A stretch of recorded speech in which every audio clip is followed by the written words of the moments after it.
పశ్చిమాసియాలో ఉద్రిక్త పరిస్థితులు ఇంకా కంటిన్యూ అవుతూనే ఉన్నాయి. 14 రోజులు అవుతున్న పశ్చిమాసియాలో పరిస్థితులు ఆగడం లేదు. నేపథ్యంలో ఇరాన్ కొత్త అధ్యక్షుడు మసూద్ పెజెష్కియాన్ కు ప్రధాని మోదీ ఫోన్ చేశారు. ప్రస్తుత పరిస్థితులపై మోదీ ఆందోళన వ్యక్తం చేశారు.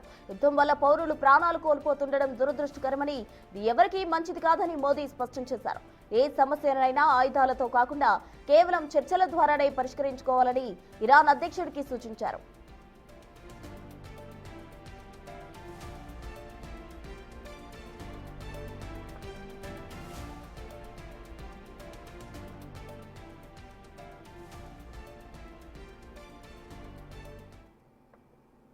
ఇదే అంశానికి సంబంధించి పూర్తి వివరాలు మా ప్రతినిధి శివ అందిస్తారు. శివ, చెప్పండి. మొత్తంగా పశ్చిమాసియాలో యుద్ధం స్టార్ట్ అయ్యి అమెరికా, ఇజ్రాయెల్ అలాగే ఇరాన్ మధ్య యుద్ధం స్టార్ట్ అయ్యి 14 రోజులు గడుస్తుంది. అయినా అక్కడ ఉద్రిక్త పరిస్థితులు చల్లారని పరిస్థితి.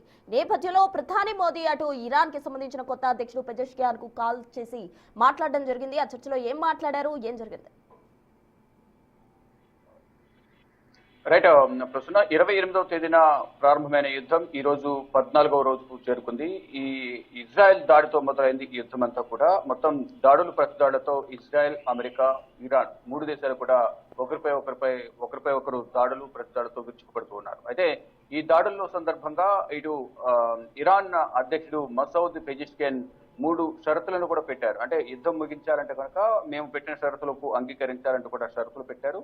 ఆ షరతులకు ఇప్పటి వరకు ఎటువంటి ప్రతిస్పందన అనేది అమెరికా నుంచి, ఇజ్రాయెల్ నుంచి రాలేదు. మరోవైపు ప్రధాని నరేంద్ర మోడీ ఇరాన్ అధ్యక్షుడితో మాట్లాడుతూ యుద్ధాన్ని ఆపి శాంతిపూర్వకంగా మాటల ద్వారా ఈ ఒప్పందం కుదుర్చుకుని యుద్ధాన్ని విరమింపజేసే విధంగా చర్చలు జరుపుకోవాలంటూ కూడా ప్రధాని నరేంద్ర మోడీ ఇరాన్ అధ్యక్షుడికి సూచించినట్లుగా కూడా తెలుస్తోంది. కానీ ఎక్కడా కూడా ఇటు ఇరాన్ అధ్యక్షుడు చేసిన ప్రకటనకు, షరతులకు ఎక్కడా కూడా ఇటు అమెరికా అధ్యక్షుడు కానీ, మరొక ఇజ్రాయెల్ ప్రధాని కానీ ఏ ఒక్కరు రక్షణ శాఖకు సంబంధించి కానీ, విదేశాంగ శాఖకు సంబంధించిన వారు ఎవరు కూడా స్పందించలేదు.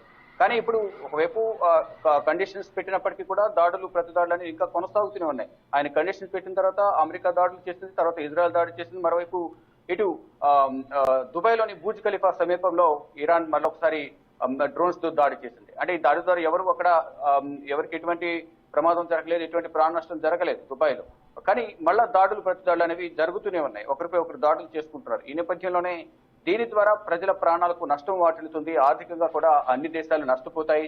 ఈ యుద్ధం వల్ల ప్రపంచ దేశాలు ప్రభావితం అవుతాయి. దీని ద్వారా ప్రజలకు కూడా తీవ్ర ఇక్కట్లు ఎదుర్కొనే అవకాశం ఉంటుంది. ఇప్పటికే పెట్రోలియం, అలాగే డీజిల్, గ్యాస్ వల్ల ఆ సరఫరా అనేది సరైన స్థాయిలో అవి సరఫరా కాకపోవడం వల్ల ప్రజలు కూడా తీవ్ర ఇబ్బందులు ఎదుర్కొంటున్నారు అనేది ప్రధానంగా ప్రధాని నరేంద్ర మోడీ ఇరాన్ అధ్యక్షుడి దృష్టికి తీసుకువెళ్లారు. మరోవైపు ఇటు బెంజమిన్ నెతన్యాహు అమెరికా అధ్యక్షులతో కూడా సంప్రదింపులు జరుపుతున్నట్లు కూడా తెలుస్తుంది. కానీ ఇప్పుడు దాడులు ప్రతిదాడులు ఎక్కువ కొనసాగుతున్నాయి. మరోవైపు ఇరాన్ సుప్రీమో లీడర్ గా బాధ్యతలు చేపట్టిన అయతుల్లా ముజ్తబా ఖమేనీ కూడా ఒక ప్రకటన కూడా విడుదల చేశారు. అంటే ఎక్కడ కూడా దాడులకు వెనుకడుగు వేసేది లేదు, అమెరికాకు సంబంధించిన ఆర్థిక మూలాలపై దెబ్బ కొడతాము అనేది ఇటు నూతన సుప్రీమో ఖమేనీ కూడా ఒక వ్యాఖ్య చేశారు. ఇక ఒకరిపై ఒకరు దాడులు చేసుకుంటున్న నేపథ్యంలో ఆ దేశ ప్రజలతో పాటు ఇటు పశ్చిమాసియా దేశాలు కూడా తీవ్ర ఇబ్బందులు ఎదుర్కొంటున్నాయి. అందరూ కూడా సామరస్యపూర్వక వాతావరణంలో చర్చలు జరిపి యుద్ధాన్ని ముగించాలనేది కూడా అందరూ భావిస్తూ ఉన్నారు.